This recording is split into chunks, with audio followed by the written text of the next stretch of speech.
On television, she's the controversial, often villainous matriarch of a reality TV dynasty. But beyond the fame lies a story so raw it was never meant for the screen. It's a story that starts not in a mansion, but in the cold world of the foster care system, where an 8-year-old girl learned her first lessons in survival. This isn't the Jackie Christie you think you know. This is the story of the woman who fought her way out of trauma only to build an empire on a foundation of secrets and pain. Wanna know what it's like? Baby, show me what it's like. I don't want to got no time. I just wanna fuck all night. Yeah. Oh. Long before the reality TV cameras and designer clothes, there was just Jackie Lee, a young girl from Seattle, Washington, trying to survive. Born on July 25th, 1969, to mother Cora Mansfield, Jackie had 2 sisters, one of them who has now passed on. Her life took a painful turn at the age of 8 when, due to her mother Cora's personal struggles, Jackie and her siblings were placed into the foster care system. This wasn't a temporary situation. It was a trauma that would shape the very core of who she would become. In a rare moment of on-screen vulnerability, Jackie revealed the harsh reality of that life. She recalled hearing her foster mother coldly refer to the children in her care as nothing more than a paycheck. At one point, callously remarking, "I don't care." She could eat her fingernails when asked what would happen if food ran out. It was a moment of deep rejection that lit a fire inside of her. She learned that to survive, she had to be tough, she had to be loud, and she had to put people in their place before they could hurt her. It was a defense mechanism from a childhood of neglect that would later become her signature on national television. At the tender age of 13, Jackie began her modeling career, where she went under the alias Mahogany. As a young girl, she attended Mark Morris High School in Longview, followed by Rainier Beach High School in Seattle. In 1989, she began her freshman year at Pepperdine University, but shockingly, just a year later, in the year 1990, and at the age of 21, she gave birth to her first child, Takari Lee. Despite being a young mom, she, however, did graduate 4 years later from Pepperdine University. Okay, Jackie. Her daughter Takari would later write in her memoir that Jackie's own mother had to fend for herself, vowing to never be poor again. This relentless drive, this hustler mentality was passed down. Takari described her mother as someone who had to fight for everything she had and who became emotionally detached as a survival tactic. This constant battle shaped Jackie into a woman who would stop at nothing to build a life of stability and success. In the mid-90s, back in Seattle, a chance introduction changed Jackie's life forever. A friend introduced her to a promising basketball player named Doug Christie. So what's the story behind when you and Doug met? You know what? A friend of ours named Stephen Taylor in Seattle was like, "I got the perfect guy for you to meet." So I said, "Okay, well, what's he look like?" He's like, "He's tall." I'm like, "Okay, check." Mm-hmm. He's like, "He's handsome." I'm like, "Yep." And then he goes and he plays sports. And I was like, "Nope." Right. But then he was like, "When he comes in town, just meet him." So I was at home sleeping. He was at a sports bar. They were all there. He was like, "Just come over here." So I jump up, shower, throw on, back then the overalls were big and a tank top, sandals, flew over, 20 girls is around him. "Oh my God, I got the picture, this and that." And I was like, "No." So I left, and then he came outside and we met and we were just together after that. But that must have been super flattering that he left all the other girls for you. It was super flattering. That's when he won you over. That's when he won me over. For sure. Yeah. Good job, Doug. Thank you. Douglas Dale Christie, born May 9th, 1970 in Seattle, Washington, is the son of John Malone and Norma Christie. He was raised in Seattle by his mother. Christie is biracial. His father is black and his mother is white. During his freshman year and sophomore years, he had moved to Longview to live with his father, former Mark Morris track star John Malone.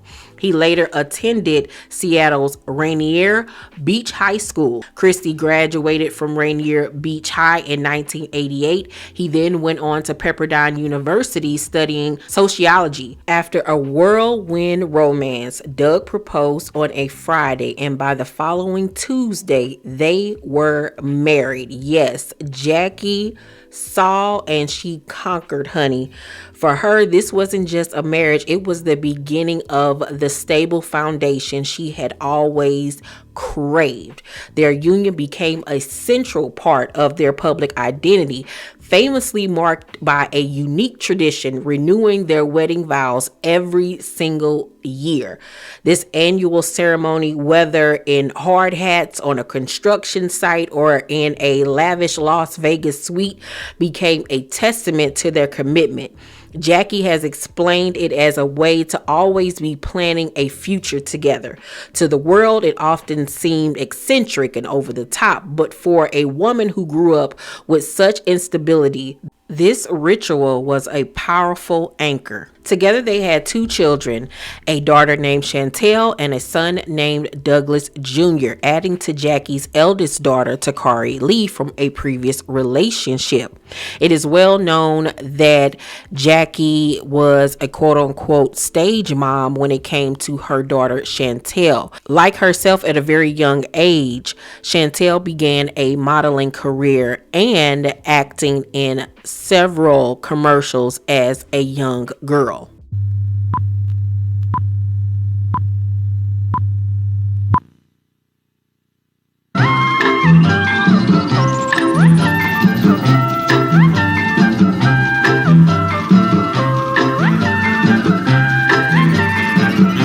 Every day is different. Esprit Kids. Find it at Macy's. Even Doug Jr. got in on the family business of entertainment. By the age of 9, he had already written 3 highly acclaimed children's books in his Dougie series. As I did my research for this Jackie Exposed video, I did not find any information on Takari being exposed to modeling or acting or creating book series when she was a child, which may have led to her resenting her mother and feeling like she was treated like the ugly stepchild. During this time, Jackie's infamous reputation as an NBA wife really began to grow legs. It was well known that when it came to Doug Christie, Jackie Christie did not play about her husband. It was a well-known fact that she was very controlling, some would say, and very hands-on when it came to her man. She would even travel with him on the road. She sat courtside and would get into it with the referees. Baby, she did not play about Doug, okay?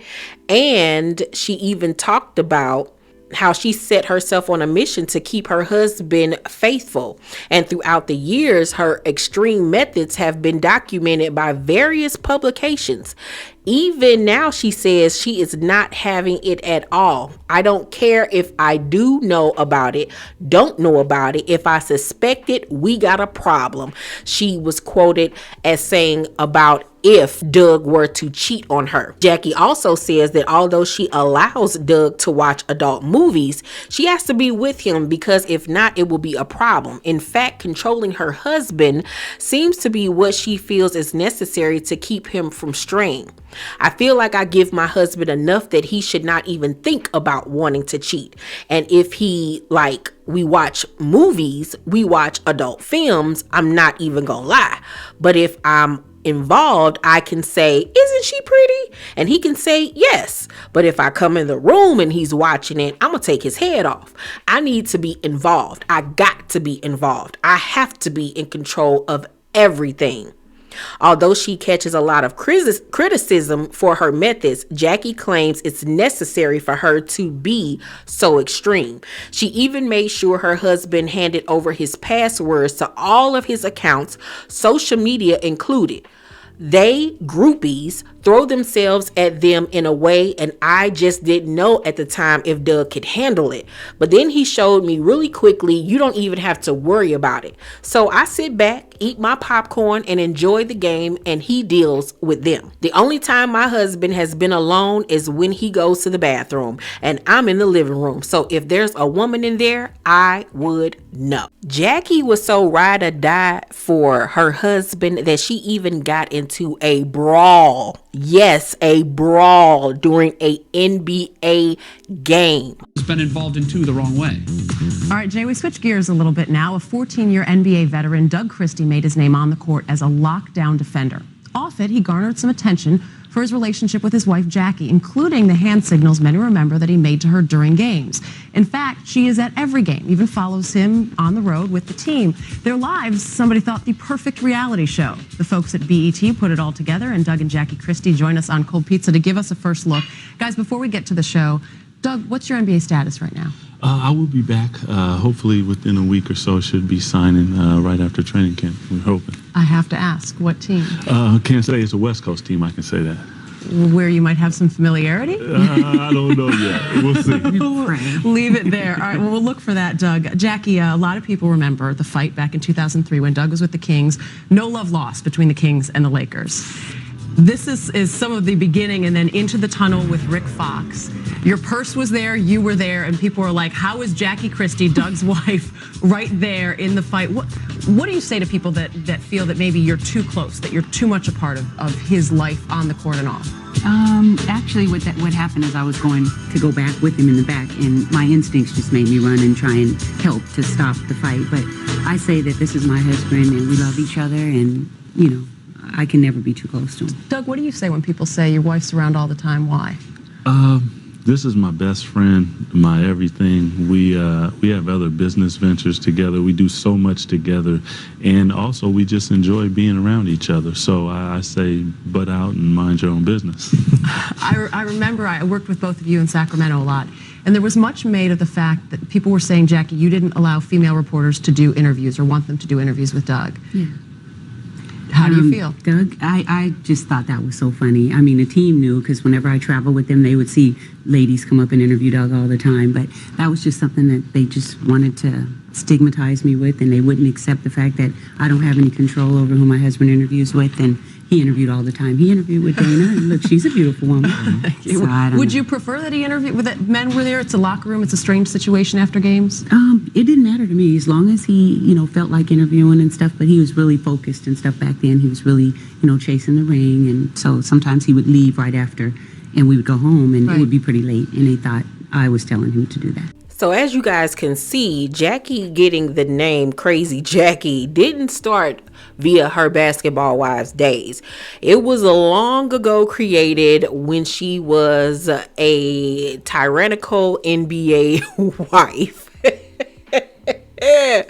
But even though she had her finger on the pulse of everything that Doug was doing, it didn't stop Jackie from reaching her own goals and dreams. During this time, she had started several clothing lines, she had stores and everything. So when she talks about her detailed career in fashion, Jackie was not lying. Delivery. BET's got the low on fashion's next big thing. NBA wife Jackie Christie's got it going on in her Sacramento showroom, upscale boutiques, and online with her fresh, fun, flirty women's line, head-turning handbags, and trademark signature t-shirt. FYI, the Infinity Heart logo is hubby Doug's design. We did this together. How's that for teamwork? Gotta go. Thanks for coming to our home. Bye-bye. And that's a wrap for BET's special delivery. Doug Christie from the Kings, but Jackie Christie, his wife, is making her mark on the fashion world, launching a line of high-class handbags. Carrie Alexander is live with a special look at the collection that has more than 200 original purses in it. Hey, Carrie. Hey, guys. Yeah, and doesn't this one look like it was made just for me? It does. She has something literally for everyone, and each one is unique. Now, this is Jackie Christie, the designer. Now, tell me about your bags. First of all, like we said before, you have something for everyone. Yes, we try to design with everybody in mind from age 10 when they start carrying bags all the way up. Any age. Age 10. Yeah. There are so many, it's hard to pick out my favorite, but I really love the one behind you here with the shiny butterfly. Where do you get your inspiration for your work? I designed this one with a lot of peace and joy and love that I feel with my relationship with my husband. So when we made this, me and Doug kind of collaborated together. We wanted something that just popped, something that kind of exuded what we feel for each other. Now show me a couple of his favorites. I know they're up here. We have so many to look at, but it has to do with the fabrics, like this one right here. Yes. Absolutely stunning. Now, does he help you with the design? He sure does, and he helps me pick the fabric. This one is really soft. He loves the blue. Baby blue is his favorite color, one of them. And then it has the silver in it, and it's just really soft. And the soft button we went with this one, he really enjoys. He said it's extremely feminine. Now, she also even has high-class baby bags. Take a look at this over here, the denim bag. I just spied that when you left the room a second ago. Love that idea. Does that come from being a mother? Yes, it does. And we these bags we actually designed for a Sacramento Crisis Nursery that we're doing some stuff for. And not just baby bags, they can be used for any kind of bag, more like a utility. Whatever you want, throw it in there and go. And that's not bad at all. Let me show you the t-shirts here. So cute. She's got long sleeve with her little trademark there, which I love the heart. So cute. And then she also has something with a little JC on there. You know? Isn't that too cute for words? Now, you've actually launched in New York, but you're getting ready to launch in LA as well. You know, a little bit of pressure on you there. How you dealing with it? Los Angeles is a real fun market. They like a lot of tight stuff, a lot of contour t-shirts, feminine stuff. So I'm going to be doing good, but there's a lot of good designers out there. So I'm ready to go out and put our stuff in the mix. Now, how do people get your stuff? They can call me at 916-759-8005 directly, and I would love to personally give it to them, talk a little bit about it, familiarize them with the product. Doug would love to as well. Jackie didn't just stop at being a clothing designer. She is also a published author. She has written books by the name of Woman, A Practical Guide to Loving the Skin You're In, Proud to Be a Colored Girl, and she and Doug have even written 2 books together. Love Ponds, a fun variety love and romance guide for couples, as well as No Ordinary Love. Jackie and Doug's love story was so compelling, it even spawned its own reality show, Committed, The Christies, long before Basketball Wives ever came calling. Previously on The Christies. What are those? We renew our wedding vows every year, or we actually have a full wedding. I'm not going to tell you who said it, I got but an somebody idea. said it looked Take like some you was going to the fair. Let me see one of those. That looks a lot lighter than the one that we... That's a black Baccara. Okay, let me see. Let me see it. Flower lady, she's a problem. See what I mean? Lion cow. And if her flowers aren't right, I'm going to throw them against the wall. Then I'm going to go get some from Safeway. Jonathan, the caterer, he's a problem. From the first meeting, he was pushy and, kind of sarcastic and just, this is how we're going to do it. You're used to running suicides, and our people aren't. Nothing's worse than it raining and being cold and damp. That's gross. Never know. Mount St. Helens may blow. This is the first time it's ever rained on our wedding. I'm going to be honest, honey. I'm not seeing this get done in time. It's 1 o'clock. Throughout the years, we have all sat back and thought that Doug was just this gentle giant that just sits back and lets Jackie run everything, and he just lets her run amok, and she wears the pants in the family, and she is the one that runs things. But as you saw in that clip from their reality show, Doug is with the shits, okay? And he is just as petty and ignorant and confrontational as Jackie. It is a reason why they have been together for so long. They have a lot of the same traits, and I think that we tend to forget that about him. Doug is not some weeping willow, okay? He is a willing participant in their foolery. I mean, let's keep it a buck. Jackie had it all. She had it going on. Not only was she a mother, a wife, an NBA wife, an entrepreneur, an author, a designer, and had her own reality show. Baby, that was only the tip of the iceberg. In 2011, the world was formally introduced to Jackie Christie when she burst on to Basketball Wives LA. From the very first episode, she wasn't a quiet background character. She was the show's vibrant, chaotic, and often explosive centerpiece. Viewers were immediately captivated and polarized by her domineering, outspoken personality. Jackie was television gold, bringing a level of drama that made the series a must watch. She quickly became known for her fiery confrontations, and she always seemed to be at the center of the conflict. Her behavior on the show often mirrored the survival tactics she learned as a child. Be the loudest voice in the room, command attention, and never back down. This made her a controversial figure, with fellow cast members at times even calling for her to be removed from the series. Yet her unyielding presence was exactly what kept fans hooked. Many viewers considered her the ultimate basketball wife and a vital part of the show's identity. Being the savvy businesswoman that she is, Jackie didn't just use the exposure of Basketball Wives to promote herself and her marriage and to start drama and have catty fist fights and shade fests with her cast members. She also used the platform to promote her clothing designs. Yes, during one of the seasons, she actually showed her collection during New York Fashion Week, and she had the ladies participate in modeling on the runway. And I must say, we are in 2025, and a lot of the pieces that Jackie showed on the runway back then actually were really nice pieces. Look at this silver suit. This is cute. Look at this jacket and short set with the puff sleeve. This dress is stunning. This zebra print brown dress is everything. This dress was so of the time back in the mid 2000s. Jackie really put together a really good show. These pieces are really good. They really represented the mid 2000s. This is how the girls were dressing. Jackie did that. I don't know what happened with this, why it didn't go anywhere, but Jackie does have an eye for fashion. Even though she doesn't dress that well, she can obviously put together a runway show. And a lot of these pieces, like I said, are really nice, dope pieces. Look at this dress. This is a stunning dress. See-through, but stunning. You can't even hate and say that Jackie did not do that. Look at this gold bronze trench coat. Baby, I need that in my closet immediately, right now. Okay, that is a timeless piece that will never go out of style. Things weren't always all good between Jackie and her co-stars.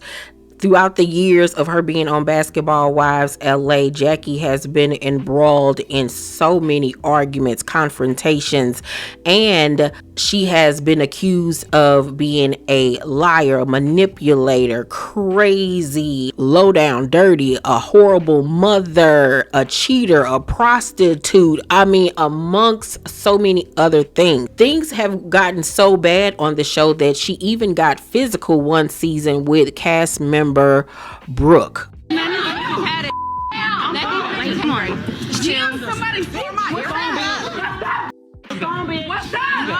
Come here, let me show you. Yeah. Bring your fat ass in here, you little big bunny. With your injections and man, everybody and their mama was talking about that fight when it went down. We were all so upset that VH1 did not give us the play-by-play of what actually went down.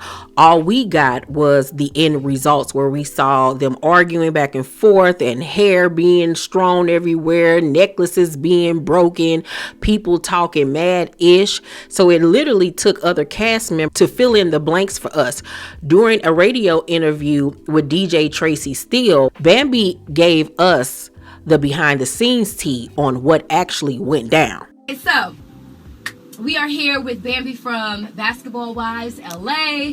We have talked about you in your rap career. We talked about your single coming out. You have a new single called Shimmer coming out. We're excited about that. We talked about your toy drive. We talked about your relationship. We talked a little bit about the show, but what we didn't talk about was the fight scene that they cut out. I'm so mad they cut that out too. I mean, really, why? So because everybody was looking at the fight and all they saw was Jackie's hair being messy. Right, it looked like she got beat down. I don't care what nobody said. Listen, the security yoked her up and everything, but Jackie set it off in there. Like Jackie set it off. Jackie, she like hit her with the Jackie Chan kick. Like she. No, wait, stop. What? Jackie Chan her. Wait, hold on. She karate kicked her? She like, she turned up. Why wasn't I her. I wanted to see a karate kick.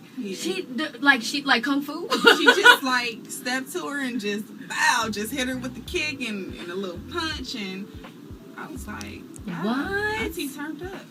What? Okay, so because when she was standing over her and she was going in, it looked like she was scared. Jackie was scared on the show. I think Jackie didn't want to fight her. I don't think she was scared by any means, but I just think Jackie was just, she knows how to do this like TV thing. Wait, pause. This just came to me too. You was kind of amping it up. Cause you was like, what? They gonna fight? Let them fight. Like what? Yeah, I was like, if y'all gonna fight, let them fight. And then Brooke was talking all the shit, talking about, well, line it up, and I'm like, okay, well, line it up. And they lined it up. She wasn't trying to hear me when I said line it up. Like she wasn't even paying attention. She just kind of like, That fight was epic, and we didn't get to see the epic fight. The karate kick, really? How they cut that out? Chan. Good Lord. After the altercation with Brooke, things went from bad to worse for Jackie. While she was building her brand on television, her family life began to publicly unravel. The most significant conflict came from her strained relationship with her eldest daughter, Takari Lee. Takari, who was primarily raised by her grandmother, Cora, felt like an outcast in her own family. The tension exploded when Takari's son was badly burned in an accident, and she started a GoFundMe to cover medical bills. A terrible incident at a daycare left this little guy with serious second-degree burns on his face, neck, chest, and shoulder. Tonight, his mother says it could have been prevented. The Tacoma daycare told her he grabbed the cord of a bottle warmer, causing boiling water to spill on him. Now, she's preparing to sue. New at 11, Cairo 7's Natasha Chen visited the mom and child tonight. Natasha? Well, Takari Lee says in the past when she's come to pick up her son at the Children of Hope Child Care Center, she has noticed that bottle warmer sitting on a mini fridge. Now, she can fully imagine her 9-month-old son moving fast enough to pull that down. But what she doesn't understand is why no one saw him until it was too late. Was there? How did this happen? Takari Lee's baby, Jackson, has a pattern across his face where boiling water scalded him at daycare. Underneath these bandages, his shoulder and chest are even worse. When she got the call at work last Tuesday, I lost my breath. I couldn't breathe. I was just... She rushed to the hospital unprepared for what she saw. Doctors asked her to sing to Jackson to keep him from going into shock. They said, maybe if you get into bed and hold him. And I literally have held him ever since. She says 3 days ago, he finally started acting like himself again. In fact, he was so energetic during our interview. Lee showed us this picture of Jackson before the accident at daycare. You can see where she drew a circle around the bottle warmer sitting on top of the mini fridge. I think it was done out of convenience, having the bottle warmer there. They have a kitchen. But instead, it was kept in the classroom. The Department of Early Learning has online records of the center going back to 2010. There have been no complaints, and they passed their yearly inspections. And I'm not saying that these people definitely deliberately did anything, but it could have been a side conversation that they were having that took their attention from what was important. And because of that, me and my child are going to have to suffer for who knows how long. Now, this child care center is owned by a church, and we spoke to the pastor of that church, who says he hopes the boy gets well soon, but he could not comment on the situation because CPS is investigating. We're live in Tacoma. Natasha Chen, Cairo 7 News. The fact that her wealthy mother didn't immediately step in caused a media firestorm, which was only fueled when fellow Basketball Wives star Evelyn Lozada donated to the fund. Jackie defended herself by saying Takari never asked for her help directly, suggesting the public plea was meant to embarrass her. The public, including myself, were outraged with the fact that Jackie did not even attempt to offer any help to her daughter concerning her grandson being severely burned. I don't even think that there should be a question of having to even ask for help. You should have wanted to help. You should have been on the first flight to aid your daughter and to be there and support her during such a traumatic time and experience. And let's not forget that Takari has struggles as well. She shared that she has a speech impediment triggered from being 70% deaf in her left ear and 30% deaf in her right. She cites her speech impediment as a reason she struggled communicating with her mother growing up. In 2017, a year after the tragic incident, Takari sat down for an interview with Essence magazine. The article reads, Headlines will often tell a different story than the truth. Takari Lee, the 27-year-old daughter of Jackie Christie, is a good example of this. Last year, the mother of three was thrown into the spotlight after her youngest son, Jackson, sustained burn injuries in an accident at his daycare. The headlines told the story of a disparaged mother who desperately needed help. So much so, a GoFundMe was created to help with his medical bills. While Lee's name is attached to a behalf of mention by a friend who posted the page, the relationship with her Basketball Wives star mother was not mentioned at all. The GoFundMe only became public when gossip sites looked into the crowdfunding page. It was later revealed that fellow Basketball Wives star Evelyn Lozada paid the entire goal. But from sitting down with Lee, it's clear why she never publicly asked her mother for help. When Jackson got hurt, I did not expect anything, Lee told Essence exclusively. I was surprised the accident wasn't enough reason for something, a text, an email, a letter in the mail, anything. In the emotional discussion, Lee opened up about her distant relationship with her mother, who gave birth to her 6 years before meeting and tying the knot with stepfather and former NBA player Doug Christie. Lee's father, who's currently in prison, had a relationship with Jackie in which the 27-year-old was conceived. Lee says she knows little about their relationship other than they did business together, which at some point became personal. She alleges once she was born, her relationship with her mother became estranged, and she was raised by her maternal grandmother in Tacoma, Washington. While Lee has always had a good relationship with her stepfather, she says she's never been close to her mother despite the numerous attempts to forge a relationship. She's put more effort into a relationship for TV, she said. I wish I could get her approval, but at some point you accept you're not going to get it. And when my son got hurt, that's what happened. It became accepted. I never spoke to my mom when anything happened. Prior to that, we hadn't spoken in 7 months. She said I had cut her off and things like that, and that's not the case. I sent happy birthday texts for my stepfather. I sent happy anniversary texts, happy birthday texts to my mom, and that's over a few months period. Never got a response. So I didn't reach out to anyone when my son got hurt. Not a soul. She's just kind of like, stay over here, out of the way. I've been at events actually when I was finally invited around. They take family pictures and I'm told to go stand over somewhere else. When asked if the issue stemmed from an argument or some major falling out, she contends it's none of the above. I think a lot of people interpret it as well. Oh, you know, they had an argument or a fight one day and they have not been able to patch things up since then. And that's not what we have here. That's not what we have here at all. This is a since birth type thing. I can't tell you. I can't put it into words. I don't know how you feel that way towards another human or your own child, but it's just animosity. I want to tell my story for those in similar situations, for them to know that they can make it. They can do better and strive. They should know to not let anyone bring them down and to just move past the pain. We contacted VH1 for a comment from Jackie Christie and she declined to respond. But as of Wednesday, she posted this message to Instagram. Hey loves, think it's about time I share a little bit more about me and my life with y'all, since so many of you think you may know, but really you're just being fed BS. Hey, I get it. It's easier to believe lies and propaganda.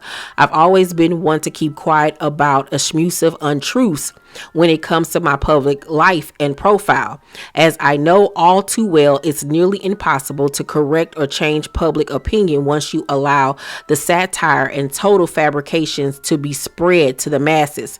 So at this point, I'm not going to try to change the mind of anyone. I'm simply going to speak from my heart to all of you in hopes you get a glimpse into my world from a different, more private perspective.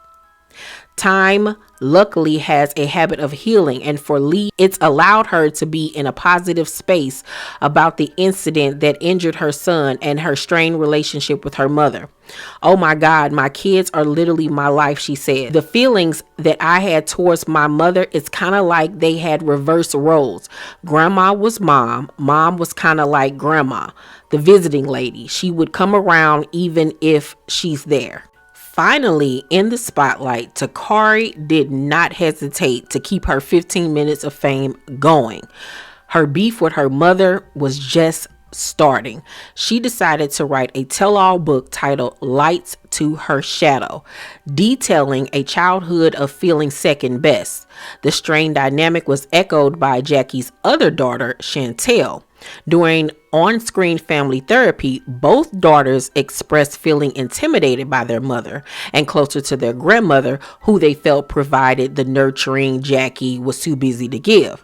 Chantel accused Jackie of pitting the sisters against each other for years, allegedly calling Takari fat and pushing Chantel to be the model. I always felt a little intimidated by my mom, but just nervous, like jitters and everything. And then with my grandma passing, that mother relationship I had with her, and I felt like, don't cry. Oh, and I compare that to me and your relationship, and that's where the question comes in, because I didn't feel like I was good enough. You always been good. You always been too good, Kari. I didn't You feel hear me? like I felt like, okay, Kari, we can work on that. If you felt like you were overlooked, you weren't. You've always been my pride and joy. Ever since you was born, you always had everything you can imagine. And I tell you, I love you. That was the problem. Like, you were so busy trying to make sure that we had what you didn't have. What good was the roof over our head if you weren't there to tuck us in, if you weren't cooking the meals? That's where we get our relationship with Grandma from, is because she was the one that was doing those things. And I understand that you were making it happen, but sometimes you just have to put that on hold and say, you know what, being a mom comes first, and that's what I have to do.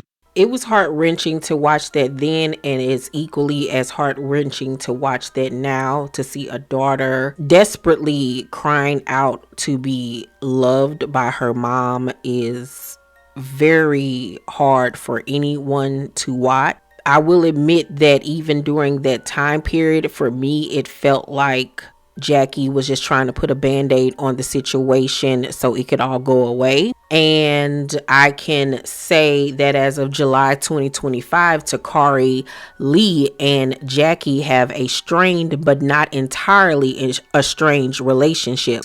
She clarified that she has been in contact with Jackie for about 5 years and would be there if either her mother or Chantel needed her. But the family turmoil didn't end there. Chantel still had her own grievances towards her mother that was brought up during a conversation that she had with fellow Basketball Wives co-star Laura Govan. But you don't, though. It was sad. It was sad because I could feel the hurt in her voice. She's a 19 mature-year-old woman, but I saw that little girl in her when she was talking.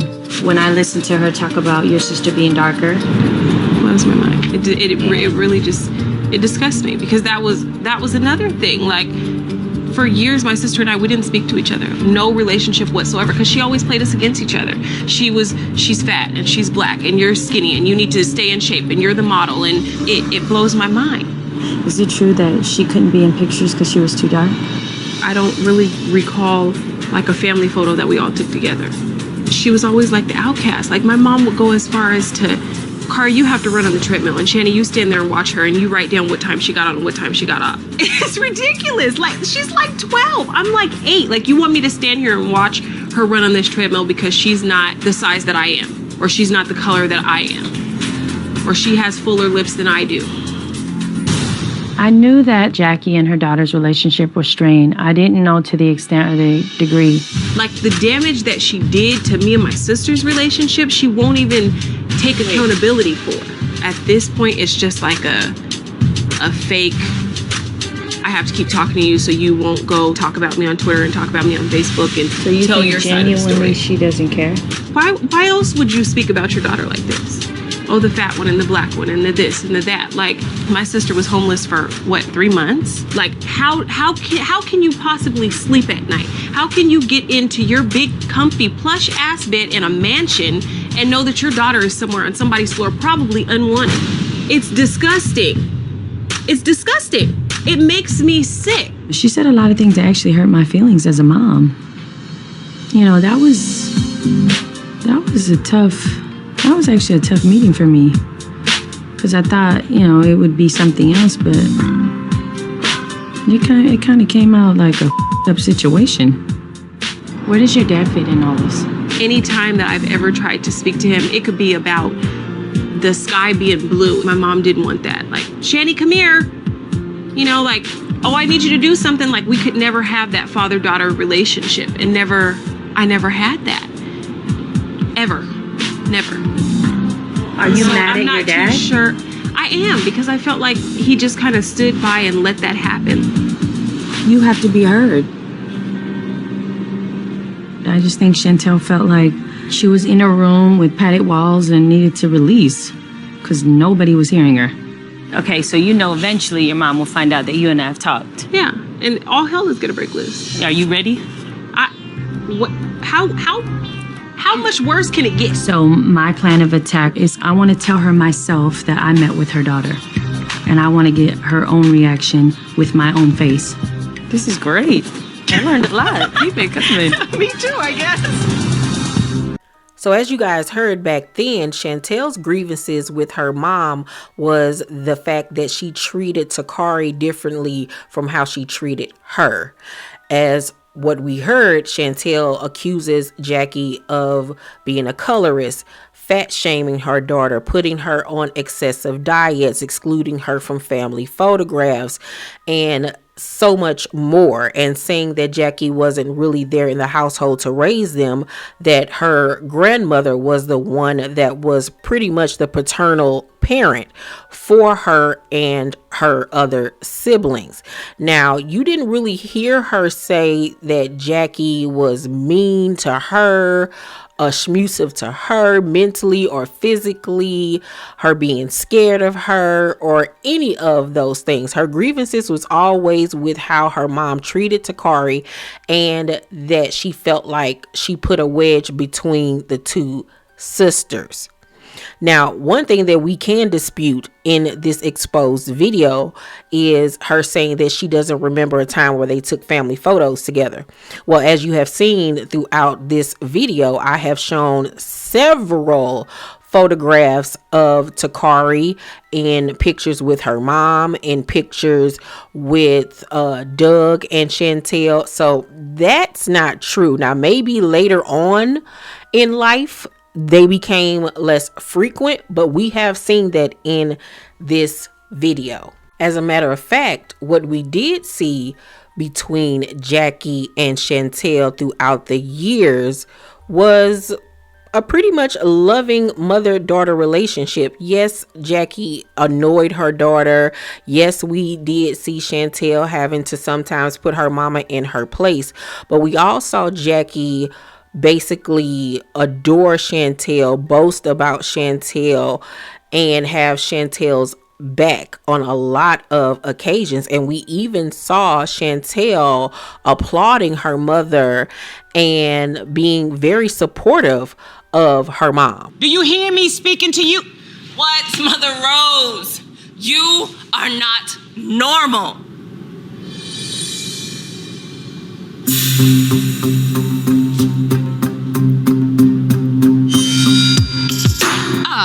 No, Jackie lost her mind. Come on.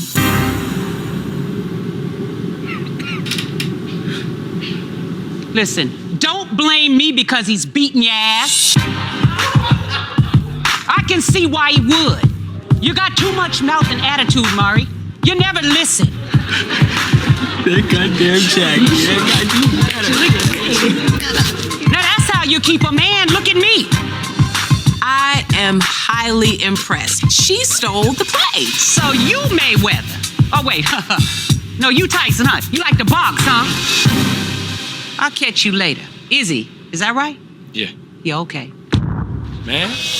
After my first scene, the ice is broke, the nerves are calm. Done. Between the therapy and the self-improvement I've worked on with myself, I feel like now things have finally paid off. I don't even know what to say. Like I'm getting emotional now, Ben. I'm just so proud of you. Like, want her story out. The emotion is overwhelming for me, and standing in the spotlight for all the right reasons is even more special. I didn't even know my own strength. Don't ever let anybody break you, Mari. Ever. Unfortunately, in 2020, the matriarch of the family, Cora, Jackie's mother, passed away from cancer. Jackie released a statement saying she had a long fight with cancer. She told the Tom Joyner morning show, "I know she's in a better place and it was her time, so we're okay with it."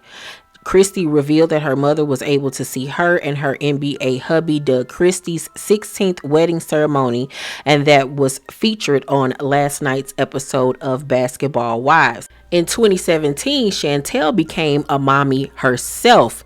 She had a baby girl with professional basketball player Stacey Davis. He's a 6'6" forward who plays overseas. Davis starts for the Cherkasy Monkeys. He graduated from Pepperdine. Davis was born in San Diego, California, but grew up in Laveen, Arizona. He attended Laveen Betty Fairfax High School. During their relationship and following their split, Stacey and Chantel kept things rather private. As he continues to play basketball overseas, Stacey has kept his public appearances sparse, and Chantel rarely mentions him or why they broke up. Chantel previously mentioned on Basketball Wives that her daughter's father, referring to Stacey, didn't sign off for her to appear on the show. In November 2024, Stacey wrote a heartfelt message to his daughter on Instagram. "I always miss my baby a lot during the holiday. Showing her the world has been and will be my greatest accomplishment." His message to her read in part. Per VH1, Chantel recently gave birth to a second child, a son by the name of Noah, with her new husband, Charlotte Hornets player Daquan Jeffries, making her full circle transition complete, as she is now an official basketball wife like her mother. And who is Daquan Jeffries? Well, after briefly playing with the Orlando Magic, Sacramento Kings, Memphis Grizzlies, and the New York Knicks, Daquan signed with the Charlotte Hornets in October 2024. Similar to her previous relationship with Stacey, Chantel and Daquan's relationship is also under the radar, as the two eloped and no one in her family has ever met him based on comments she made on the show. As of now, there have been no additional details from either Chantel or Daquan about how they met, became engaged, and ultimately decided to elope instead of having a wedding with friends and family. However, Chantel did say on the show that while she is planning a ceremony for loved ones, she isn't in a hurry to introduce him to her parents. When season 12 of Basketball Wives aired, Chantel had officially become a part of the cast. She was now a basketball wife herself. And you would have thought that she and her mom would have been the dynamic mother-daughter duo, but that did not happen. Things between the two reached a fever pitch during an episode where a heated argument between Jackie and Chantel turned physical. After Chantel pushed her, Jackie slapped her daughter, an act that sparked intense debate online about toxic family patterns. While some defended Jackie, me, myself, and I, arguing she was provoked, others saw it as the tragic result of years of alleged emotional abuse.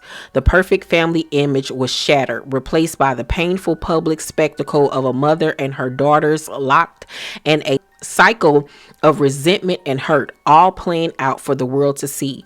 It became clear that the trauma Jackie had tried to escape was now being relived through her own children.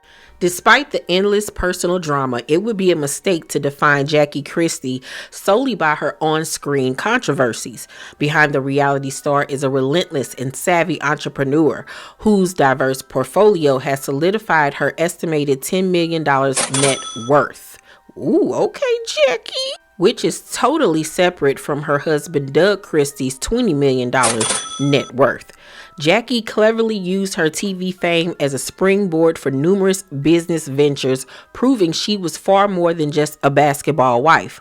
Her entrepreneurial spirit stretches across multiple industries. She launched her own clothing line, the Jackie Christie Collection, and a cognac brand called Boussard Cognac, showing a keen eye for diversifying her income. But her ambitions didn't stop there. Jackie is also an author who has penned multiple self-help and motivational books. She and her husband even co-run a publishing company, Infinite Love Publishing. Beyond business, Jackie has nurtured her dream of acting, appeared in several films, including Professor Mac in 2019 and Deceitful in 2013. She also stepped behind the camera, serving as an executive producer and director for various projects. Adding to her media empire, she runs the entertainment company BSM Media and has her own podcast, The Jackie Christie Project. She is also the CEO of an independent record label, Gene Fire Records. In 2008, a press release was sent out stating that Jackie Christie, daughter of NBA power couple Doug and Jackie Christie, is set to release her new single for the independent label Gene Fire Records with electrifying producer Ralph Stacey. Ralph Stacey has worked with Luther Vandross, Pink, Paula Abdul, Drew Hill, Aaron Hall, Casey and JoJo, B5, Houston, Color Me Bad, Jagged Edge, Escape, Bobby Brown, to current superstar Mario. Shani's single titled Here We Are Again will be released on January 25th, 2008. Shani, a native of Washington State, began her musical journey singing and studying music at an early age. She has worked with some of the most respected and sought after people in the music industry, including vocal coach Nick Cooper, who trained Beyonce, Jordan Taylor, and many others. She has a sweet, fresh, and soulful sound even at the age of 14. I believe in God, and I think He has given me a gift. My family has always stood behind me and encouraged me in my singing, and I'm very grateful, says Shani. Yeah. So what you trying to say? Girl, he's telling you now. What you trying to say? I don't gotta say I'm sorry, I ain't do nothing. I ain't gotta say I'm sorry, I ain't do nothing. What am I gonna say sorry for? Hopped in this Durango, everything was good to go. He was looking nervous as we pulled in for service. Look at all this tension, boy. Something you forgot to mention, boy. He cleared his throat and got real quiet. That's when I saw the photo. He tried to cover it up. It wasn't me. With that same silly old smile on his face. I can't keep putting up with his deceit. It wasn't me. I gave him a chance to come clean, but he's gonna tell you it wasn't me. It wasn't me, I'm telling you. With that same silly old smile on his face. I can't keep putting up with his deceit. What I do now? I gave him a chance to come clean, but here we are. I pretend that I don't know, I know, I just can't let it go. Should I pretend it's not me? What you talking about? And act like I didn't see? What you see? No. Don't wanna hear no more excuses. Don't wanna hear another lie. Girl in the picture, I know that it wasn't me. No. Now he's gonna tell you lie, it wasn't me. With that same silly old smile on his face. I can't keep putting up with his deceit. Putting up with what? I gave him a chance to come clean, but he's gonna tell you lie, it wasn't me. This sounds like a song like JoJo would have sang back in the day. I can't keep putting up with his deceit. So what you saying? I gave him a chance to come clean, but here we are again. You gave me one time to make it up. Breaking up to make it up. I just wanna call you up. Who you gon' mess with? Hopefully not them other lames. If I did it, hard change. Chantel, hard change. If I don't change, I'm straight Jackie crazy. Text me back or call me back. You my sexy lady. Chill what they talking about. Us what I'm talking about. Fight it to the last battle. I'm fighting to the last battle. It wasn't me. With the same silly old smile on his face. I can't keep putting up with his deceit. Putting up with what, huh? I gave him a chance to come clean, but he's The song is actually good. It's just she doesn't have a strong voice at all. And she got dead eyes. putting up with his So give me a kiss, come here. I gave him a chance to come clean, but here we are again. I don't gotta say I'm sorry, I ain't do nothing. I ain't gotta say I'm sorry, I ain't do nothing. What I'm gonna say sorry for, I don't gotta say I'm sorry, I ain't do nothing. I ain't gotta say I'm sorry, I ain't do nothing. What I'm gonna say sorry for,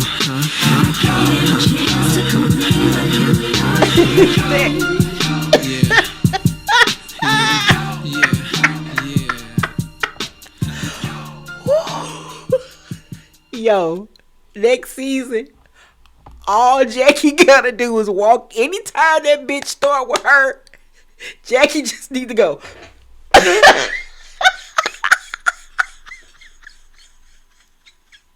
Every time. Yo, that would piss her off. Oh my God. Oh, thank you, Jesus. Thank you, Jesus. Oh God, this is the best birthday present ever. This impressive resume paints a picture of a woman with an insatiable drive, determined to build an empire on her own terms and ensure she would never be powerless. Jackie Christie's life is a testament to how long the shadow of childhood trauma can be. The anger, the need for control, and the confrontational style that defined her on TV were all survival skills she learned as a vulnerable child.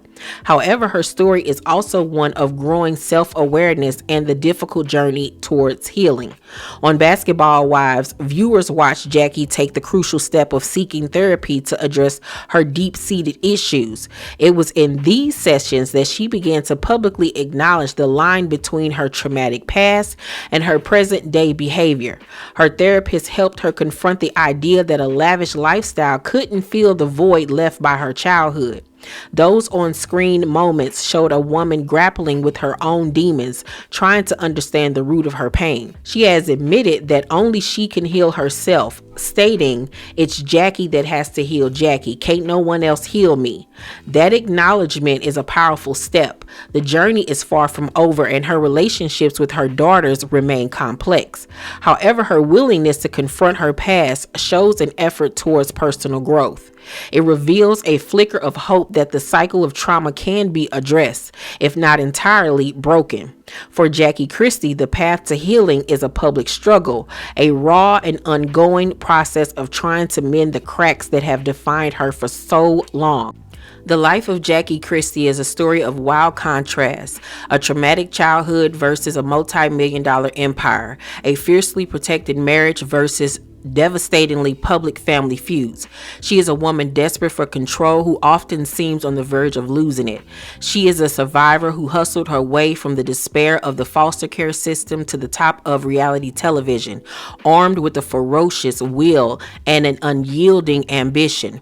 Her journey is a complex and at times uncomfortable look at the enduring power of trauma and the ways our earliest wounds can shape our entire lives. She built the life she dreamed of, but the ghosts of her past have always been present, lurking in the shadows of her success and showing up in the very public unraveling of her family. The Jackie Christie Exposed video you were never supposed to see isn't just about a reality star. It's about the price of fame, the weight of secrets, and the lifelong battle to outrun the person you once were.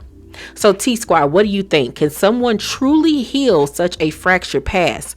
Or do some cracks remain forever? Let me know your thoughts in the comments below. And if you're fascinated by these complex life stories where I expose your favorite celebrities, please make sure to subscribe to my channel and hit that notification bell button so you don't miss my next video. Also, please make sure to thumbs up this video as well. Thank you guys so much for watching my Jackie Christie Exposed video. I love you guys immensely. Please share this with your family and friends. Let's get this algorithm going, okay? Please support this video and pass it along to anybody you know. I love you guys, and I will see you all on my next exposed video. Bye.